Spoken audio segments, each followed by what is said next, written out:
Tak ada manfaat lagi harta kita, tak ada lagi manfaat anak-anak kita. Padahal waktu itu harinya sangat sulit, suasananya sangat mengerikan, keadaannya sangat menyusahkan. Maka pertolongan sangat kita butuhkan saat itu. Maka pertolongan terbesar nanti akan datang dari Rasulullah Sallallahu Alaihi Wasallam, tentunya atas izin Allah. Karena Allah katakan, man dzalladzi yashfa'u 'indahu illa bi'idznih. Tak ada yang bisa memberikan syafaat waktu itu illa bi'idznih, kecuali ada izin, ada rekomendasi dari Allah Subhanahu wa taala. Dan rekomendasi terbesar diberikan kepada Nabi Muhammad, dan Nabi baru hanya akan memberikan pertolongan itu kepada orang yang rajin berkirim sholawat. Allahumma salli ala Sayyidina Muhammad wa ala ali Sayyidina Muhammad. Bapak Ibu yang dirahmati Allah Subhanahu wa taala, jam sudah menunjukkan jam 12 kurang 3 jam. Ibu khawatir deh jam 12. Jam 9 kurang jam 8 lewat 33 menit. Insya Allah kita selesai kurang lebih 2 jam setengah. Jam 11 malam kita selesai. Kita makan nasi goreng ya Pak ya. Ngapo? Enggak lah, enggak kan selama itu Bapak Ibu. Paling-paling sampai selesai. Insya Allah. Saya tidak bisa lama-lama Pak.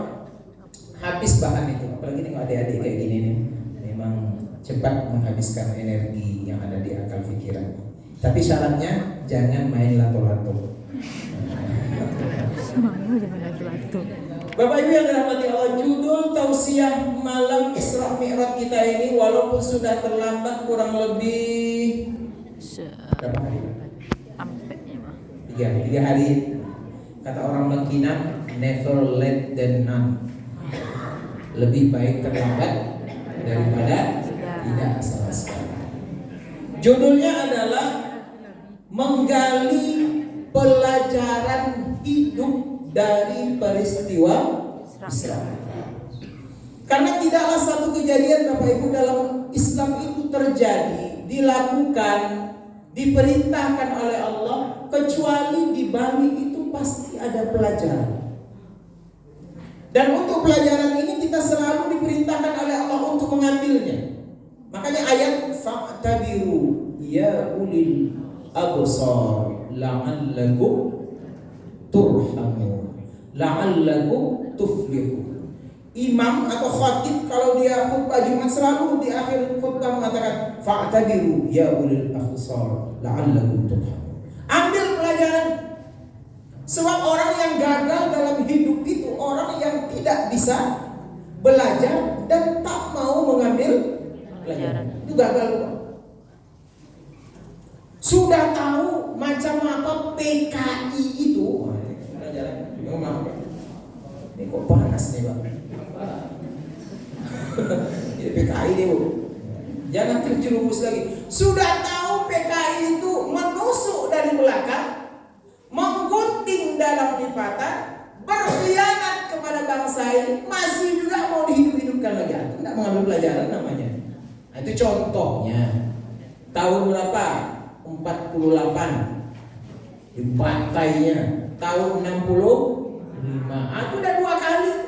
Jangan berikan kesempatan lagi. Jangan dicabut juga tap MPR nomor siapa tahun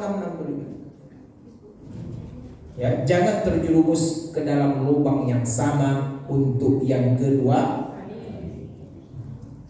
Maka Allah perintahkan kita belajar, ambil pelajaran.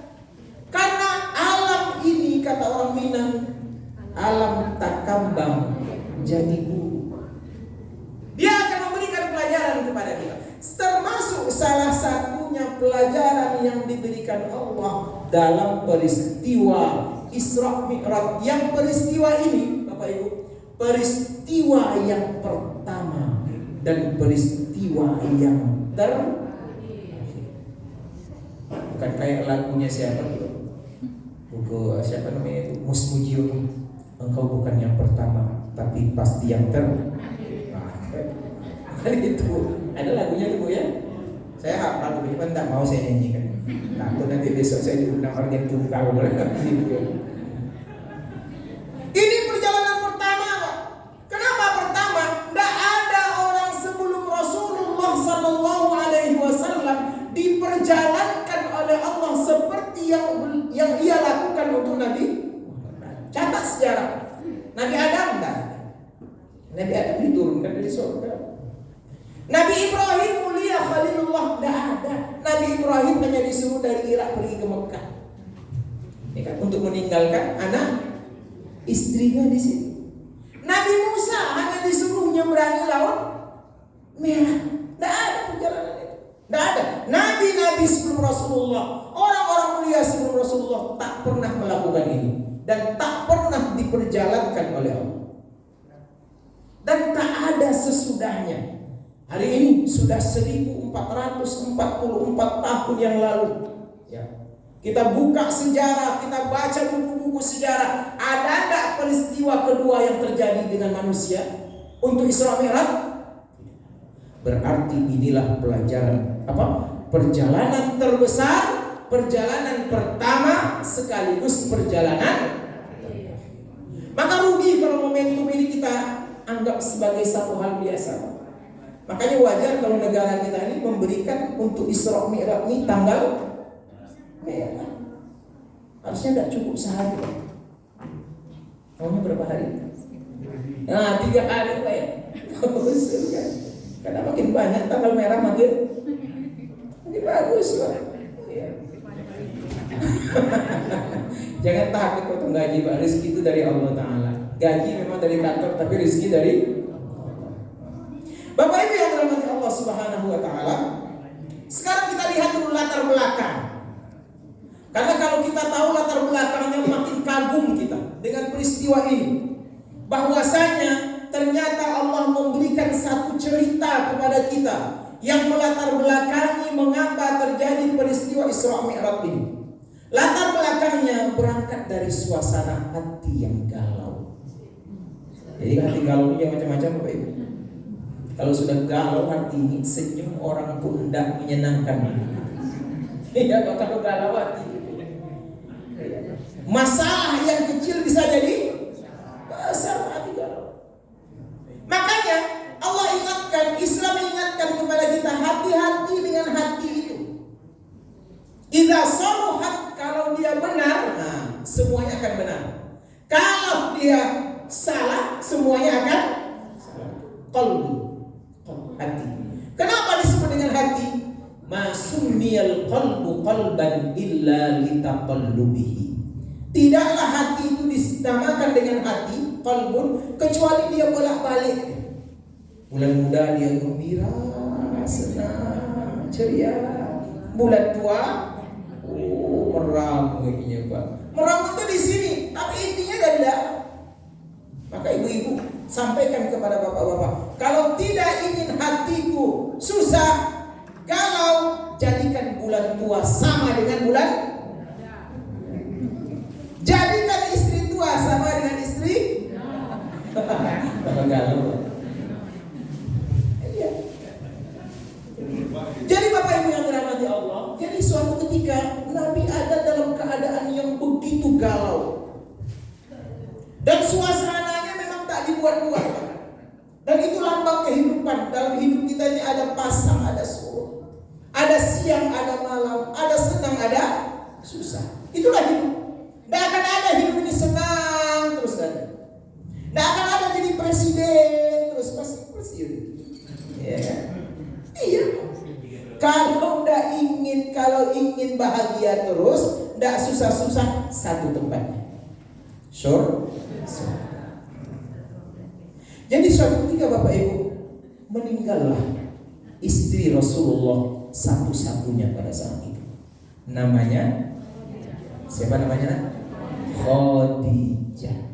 Orang kita menambah namanya Siti Khadijah.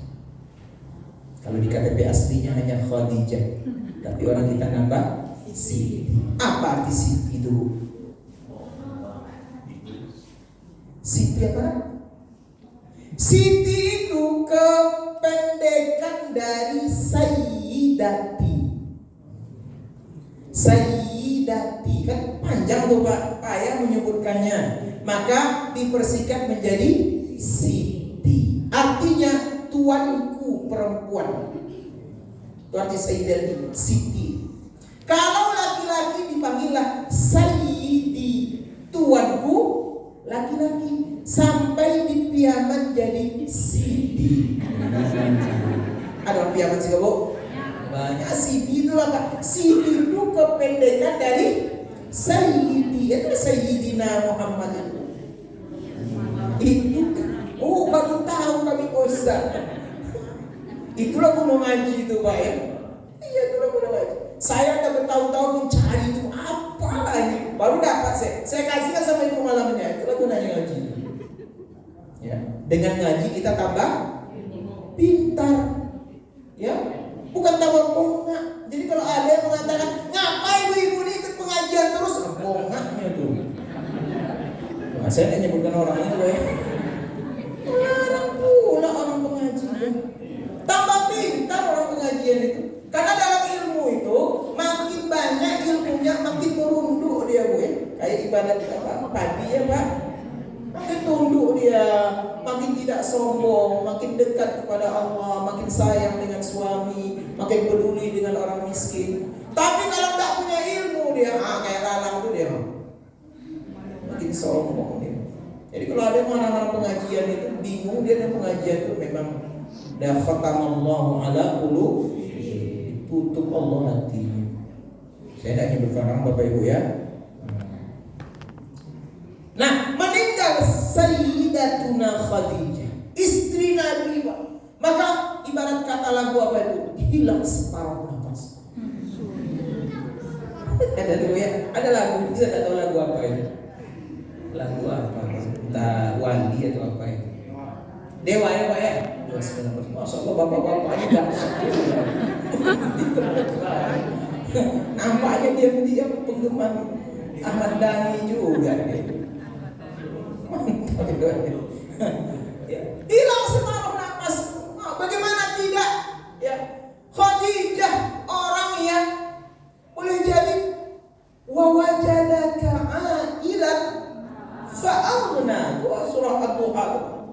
Nabi itu dulu miskin Pak, kaya Nabi oleh Allah melalui Khadijah. Harta Khadijah diberikan semua untuk Rasulullah. Tidak ada dibaca-bacanya Pak. Kalau sekarang kan dibaconya Pak. Ditulisnya, dibuatnya perjanjian. Begitu ikhlasnya Khadijah. Harta diberikan, waktu diberikan. Banyak habis waktu Khadijah ini untuk menenangkan Rasulullah yang galau ketika awal-awal turunnya ketika diejek, dihina, dimaki, mau dibunuh, diancam, segala macam lengkap. Siapa yang menenangkan? Khadijah. Rasul punya 6 orang anak dari Khadijah. Walaupun nikah dengan Khadijah itu sudah umur Khadijah itu 40 tahun, tapi sanggup dapat 6 orang anak. 1 Qasim. Maka Nabi Muhammad dikenal dengan Abul Qasim. Ada Zainab. Ada kalau belum stabil. Ada Ruqayyah, ada Ummu Kalthum, ada Fatimah, ada Al-Qahir. 6 orang diberikan oleh Khadijah. Melalui rahimnya datang keturunan Rasulullah Sallallahu Alaihi Wasallam sampai kemudian para habaib hari ini, termasuk para wali-wali Songo kita. Wali Songo itu tidak dari Cina, dari Arab, kan dari Cina. Itu dia Khadijah. Maka wajar Rasulullah betapa sedihnya. Ibarat kata orang macam suami kematian istri, memang galau. Galau Rasulullah. Apalagi anak yang ditinggalkan masih kecil, Fatimah masih kecil sekian tahun. Coba gimana perasaan itu? Ini tekanan berat, hinaan makin berat, cacian makin berat. Anak di rumah masih perhatikan. Ya Allah, betapa dahsyatnya hati Rasulullah itu Pak. Dapat kita bayangkan. Nabi, yaitu Abu Thalib. Itulah curahan Nabi. Karena Abu Thalib begitu pengaruhnya, begitu sayangnya. Tapi ternyata tak lama sudah itu meninggal pula Abu Thalib. Bertambah-tambah Pak. Ini sudah susah dan ini kata orang apa? Lantianan, tahu lantianan itu? Sudah sembarangan musuh-musuh itu makin menekan Nabi ketika Abu Thalib meninggal dunia. Tambah parahnya, Abu Thalib pun tak mau masuk Islam. Pak.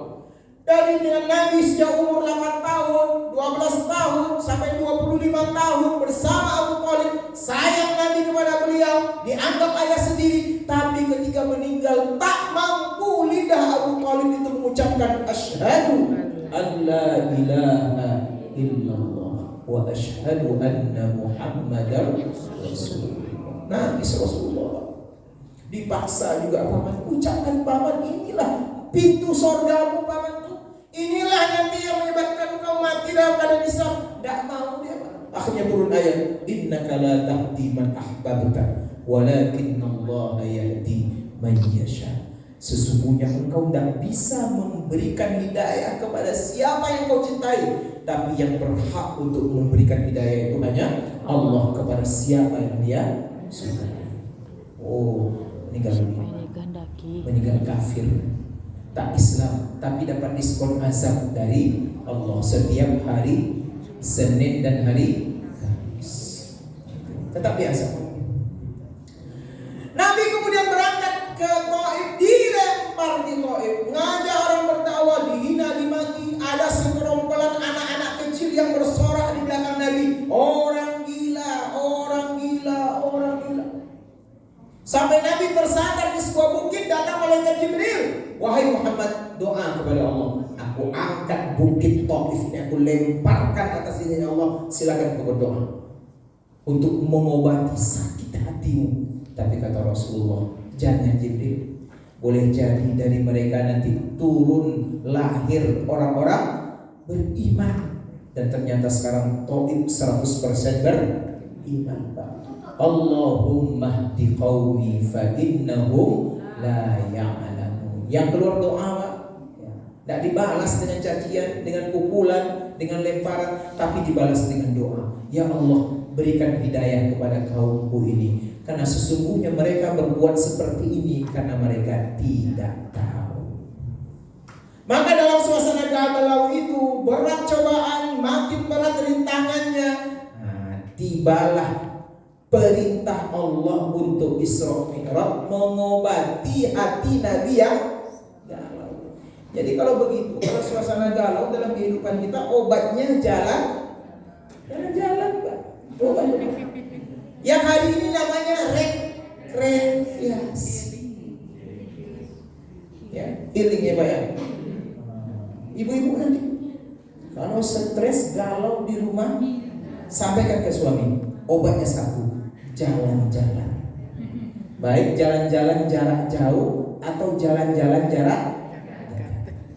Kalau ibu panas 3 hari, tidak sembuh-sembuh panasnya, jangan lagi dibawa ke puskesmas, bawa ke toko emas. Sehat tuh. Jalan-jalan dekat tuh. Jalan-jalan jarak jauh. Kalau Sumbar udah sering loh. Ke Malaka atau ke Istan. Pandai-pandai menggoyang bapaknya, menggoda bapaknya agar keluar uangnya. Sebab bapak-bapak ini kadang-kadang punya simpanan yang tidak diketahui oleh ibu-ibu. Iya Pak. Iya. Mau bilang dah itu kuenya sudah. Ada simpanannya itu. Kalau ibu bisa mengungkapkannya, itu dahsyat. Bisa jalan-jalan. Yang murah itu ke Malaka Pak. 1 juta PP naik ferry, kita akan menemukan bagus suasana Malaysia. Ganti suasana gitu. Inilah Allah berikan pelajaran. Nabi galau, makin berat cobaan, diajak jalan-jalan. Maka ada seorang suami nengok istrinya galau, stres, seminggu tak senyum-senyum. Akhirnya istri dibawa ke dokter. Apa kata dokter? Bapak ini punya istri tidak bisa diobati dengan obat apa. Satu aja obatnya, bawa istri bapak jalan-jalan. Mendengar itu ketawa istrinya, baru senyum istrinya. Suaminya yang galau. Oke dokter, boleh saya bawa jalan-jalan. Yuk sayang, kita jalan-jalan. Kemana bang? Cari dokter lain yang merekomendasikan obat bukan jalan-jalan. Ini hiburan. Makanya Isra Mi'raj menjadi tasliyah, hiburan untuk menenangkan hati Nabi sekaligus memperkuat semangat perjuangannya sesudah pulang dari peristiwa Isra dan maka berangkatlah Rasulullah, dan perjalanan ini bukan kehendak Nabi. Ya sekali lagi, makanya dalam ayat yang dibacakan oleh Ustaz kita tadi, Subhanalladzi asra. Maha suci Allah yang memperjalankan pada malam hari. Berarti Allah yang menyiapkan segalanya. Allah yang mengatur rutenya, Allah yang mengatur di mana tempat berhentinya, Allah yang mengatur apa kendaraannya, Allah yang mengatur siapa yang menemaninya, Allah yang mengatur mana tujuan akhirnya dan apa yang akan diberikan kepada Rasulullah. Semuanya sudah terjadwal. Konseptor terbaik itu Allah Subhanahu wa ta'ala. Maka disiapkan lagi. Yang pertama, Jibril disuruh untuk membedah dada Rasulullah sallallahu alaihi wasallam. Dibedah dada, dibersihkan hatinya, dibuang kotoran-kotorannya, dicuci dengan air zam-zam. Ini maknanya untuk mensucikan kita, badan kita cukup dengan air dunia. Disitulah wudhu, disitulah bersih kita. Kemudian dibalikkan lagi, kemudian disiapkan kendaraannya namanya barqun, buraq. Yakadul barqu yakhtafu absarahu. Buraq itu diambil dari kata-kata barqun. Barqun artinya kilat. Hampir saja kilat menyambar pandangan mereka. Ibu pernah nengok kilat? Kecepatannya bisa diukur? Ya, begitu cepatnya perjalanan kilat itu. Maka seperti itu pula simbol perjalanan yang dilakukan oleh kendaraan namanya buraq tadi. Dalam sejarah, dalam riwayat disebutkan buraq itu tidak lebih tinggi daripada kuda dan tidak lebih kecil daripada himar. Berkulit putih, tapi kepalanya tetap kepala hewan, bukan kepala manusia. Sebab ada gambar dulu di rumah kita tuh Pak, ada saya tengok gambar buruk kepalanya cewek cantik. Iya saya tengok dari mana pula cewek cantik. Kepalanya manusia, badannya udah ada sayapnya, nggak salah tuh. Itu yang buat itu macam-macam idenya. Salah satu tujuannya kita tengok Muhammad. Sampai hewannya saja berkepala perempuan. Berarti Nabi kita dituduh gila perempuan. Itu tuduhan. Tafsirannya seperti itu. Naik malaikat Nabi Muhammad berangkat ditemani oleh malaikat Jibril dan malaikat Mikail. Apa yang dilakukan Allah dalam perjalanan itu mengatakan linuriyahu min ayati. Kami ingin memperlihatkan. Nuriyah diambil dari kata-kata ro'a yara, melihat dengan mata kepala sendiri, min sebahagian ayatina, tanda-tanda kebesaran dan tanda-tanda kekuasaan kami yang bisa jadi pelajaran bagi Muhammad, ditangkapnya, dicerdanya, diceritakannya kepada sahabatnya, disampaikan kepada umatnya. Sampailah berita itu kepada jamaah Masjid Al-Mus. Min, dia tidak sebab semuanya Pak. Allah hanya perlihatkan min untuk menunjukkan sebahagia. Maka berangkatlah minal masjidil haram ilal masjidil aqsa. Perjalanan ini namanya Isra, perjalanan secara horizontal. horizontal. Kalau kita samakan dengan hubungan, namanya hablum minan. Maka dijumpa berbagai macam keadaan, pelajaran yang Allah perlihatkan. Ada yang datang kepada Nabi membawa 2 gelas. 1 gelas isinya susu, 1 gelas isinya khamar. Disuruh Rasulullah oleh Jibril, pilih Muhammad minum. Nabi Muhammad meminum susu. Pupunya air putih. Gak ada susu. Harusnya saya kontak dulu pengurus. Kalau bisa susu lah, susu bir brand. Biar sinkron dengan pengajiannya. Ya silakan. Jangan lama-lama ya Pak.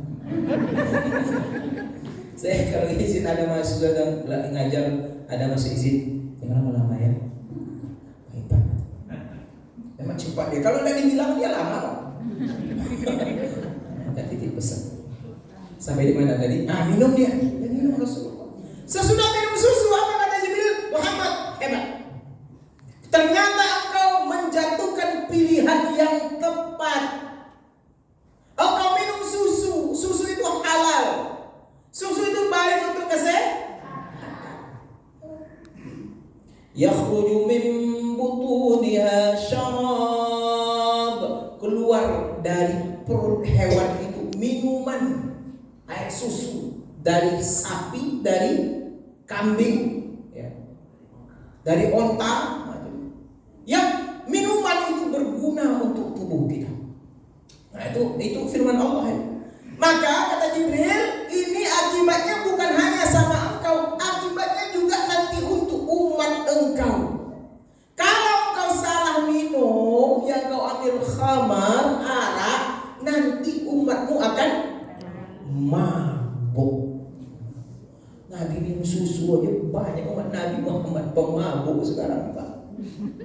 Ya, sekarang nama mabuk itu macam-macam Pak. Sakau, apalagi teler, kemudian on, itu macam-macam Pak. Kecanduan kan ada sekarang. Ini yang harus kita hati-hati, pelajaran bagi kita. Saya titipkan pesan Bapak Ibu, hati-hati jaga anak kita agar tak jadi orang pemabuk. Jangan sampai ada yang haram itu masuk ke dalam perut anak kita atau perut kita. Minuman khamar itu, karena khamar itu sedikit atau banyak hukumnya haram. Sebuah riwayat, orang yang dalam perutnya ada khamar mati dia, maka matinya dalam keadaan kafir. Orang yang dalam perutnya sengaja dia masukkan khamar, 40 hari sholatnya tidak diterima oleh Allah. Maka Allah ingatkan, innamal khamru wal maisir wal ansab wal azlam rijsum min amali syaitan. Khamar itu merupakan sebagian daripada perbuatan syaitan. Fajtanibu, jauhkan dia, jangan dekat-dekat. Ma askara kathiruhu faqaliluhu haram, kata Rasulullah. Apa yang banyak membuat kita mabuk, maka sedikit kamu konsumsi itu hukumnya. Maka jangan dekat-dekat. Kalau ada toko-toko yang ada khamarnya itu, insyaallah Bapak Ibu, itu laknatnya turun kepada banyak pihak. Orang yang mengangkat botolnya, orang yang menuangkan, orang yang mencuci gelasnya, orang yang menjual, orang yang menunggu, itu semuanya dapat laknat dari Allah Subhanahu wa ta'ala. Nabi mengambil pilihan yang tepat. Maka nanti jatuhkanlah pilihan yang tepat. Sebab kalau salah pilih nanti ruginya 5 tahun. Kalau salah pilih kita, kan nanti ada pilihan banyak tuh. Kita pilihan nama-nama, pesta nanti. Wali kota di situ juga, gubernur situ juga, anggota dewan kota, provinsi, nasional situ juga, presiden situ juga, partai politik situ juga, DPD situ juga. Hati-hati, jangan salah pilih. Kalau salah pilih kita, alamat 5 tahun menderita. Maka jadilah pemilih yang cerdas, memilih pemimpin yang cerdas. Kalian nampak tuh Pak? Salah satu tanda cerdas itu gelarnya doktor khairun nas. Itu salah satu ukuran juga, tidak satu-satunya Pak ya. Nah, itu dia. Tuh tidak joleh ijazah.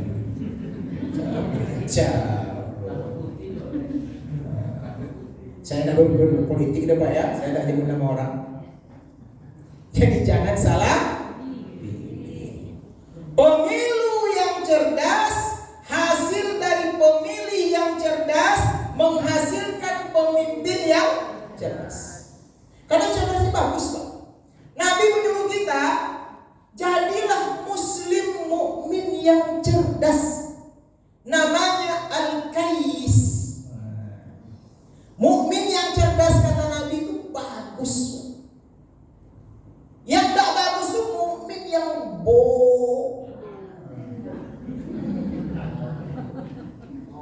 Kalau itu kan banyak bonga, bodoh, bodong, bohong. Pokoknya bohong itu lah gawat itu. Siapa muslim yang cerdas kata Nabi? Orang yang banyak mengingat kematian. Satu kiri. Yang kedua, mereka juga mempersiapkan datangnya kematian dengan amal kebaikan. Kita harus cerdas Pak. Nah, maka jangan salah. Itu pertama pelajarannya. Pelajaran kedua, Nabi dipanggil oleh seorang perempuan. Oh, sini dong. Kami tengok, Masya Allah, cantik. Tapi ketika mendekat perempuan itu, la ilaha illallah. Keriputnya Pak, jadi tertutup keriputnya oleh bedak, oleh bless on, oleh apa gitu kan, operasi plastik. Rambutnya ternyata sudah warna putih, sudah tua. Nabi kaget, Jibril, siapa ini yang manggil-manggil aku? Kata Jibril, Muhammad, itulah gambaran dunia. Dunia itu ternyata sudah tua. Yang tua itu tidak menarik lagi. Yang lebih menarik yang muda. Bapak ini pandai juga. Yang menarik itu yang muda, Bu. Yang muda itu, yang kekal muda itu di mana nantinya? Di surga. Tidak ada yang tua di surga. Maka jangan silau dengan dunia. Yang tua ini kemudian merupakan yang muda di surga. Ada seorang nenek datang ke Rasulullah. Nabi bercanda dengan dia. Apa kata Rasulullah? Nenek ini yang tua ini tidak akan masuk surga. Menang ini nenek. Sempatlah datang Nabi ke ibu dan 75 tidak masuk surga. Ibu tu waktu tua menangis nenek itu. Nabi senyum, Nabi banggakan dia. Maksudnya kata Rasulullah, nanti di surga tidak akan lagi ada orang tua. Semuanya muda. Yang laki-laki kekar, yang perempuan cantik jelita. Umur manusia nanti laki-laki yaitu 33 tahun. Yang perempuan umurnya 27 tahun. Masya Allah. Tiga-tiga itu lagi puncak-puncaknya tuh Pak. Mudah itu lambangnya. Maka jangan korbankan dunia ini, dah tua dia. Makin tua makin peon. Tidak ada tenaganya lagi, tidak menarik lagi. Maka jangan dijual kesempatan mendapatkan yang muda tadi di surga hanya karena dunia yang akan kita tinggalkan. Nah, itu pelajaran hidupnya Bapak Ibu. Wa mal hayatud dunya illa mata'ul ghurur. Kesenangan dunia pun kalaupun masih ada, itu hanya kesenangan yang membuat kita lalai, terjerumus. Maka jangan silau dengan dunia. Jadikan dunia ini wasilah untuk mempersiapkan kehidupan akhirat kita. Itu pelajaran kedua. Sampai Nabi kemudian di Masjidil Aqsa. Apa pelajarannya? Kenapa Masjidil Aqsa? Ayat yang dibacakan oleh Ustaz kita tadi, sesudah innahu huwas samiul basir wa ataina Musal kitaba wa ja'alnahu hudan libani. Ini ada pesan, Pak, terutama untuk kita yang hidup zaman modern ini. Ternyata hari ini Bani Israel lah yang menguasai Masjid Al-Aqsa, yang menguasai Palestina, Pak. Yang Palestina itu dulu 100%, sekarang tinggal antara 10 sampai 15% lagi. Itu pun di sudut-sudut, di embargo, lautnya dijaga, dan bisa masuk sembarangan Israel. Allah titip pesan, itu Masjid Al-Aqsa itu punya kita. Palestina itu daerah kita itu. Jangan lepaskan. Jangan tinggalkan saudara kalian di Palestina itu berjuang sendiri. Pada saat Israel sudah mereka bebas, hebat, Pak. Hebat persenjataannya, dibantu pula oleh 4 negara besar. Amerika, Perancis, Inggris, Rusia. Palestina siapa yang membantu? Harusnya kita Indonesia, Pak, berhutang budi kita. Karena negara pertama yang mengakui Indonesia sebagai negara merdeka adalah Palestina. Gimana caranya, Ustaz? Apakah kami harus berperang pula ke situ? Nah, jauh itu, Pak. Harusnya itu tanggung jawab orang Arab di situ. Ada Irak, ada Syria, ada Lebanon, ada Yordania, ada Kuwait, ada Arab Saudi, ada Mesir, Pak. Mereka yang harus bertanggung jawab. Tapi itulah ternyata salah satu kelemahan orang Arab itu dalam sejarah. Orang Arab itu paling mudah untuk diadu berkelahi, Pak. Negaranya kecil-kecil. Uni Eropa, Uni Emirat kecil, Oman kecil, Bahrain kecil, Kuwait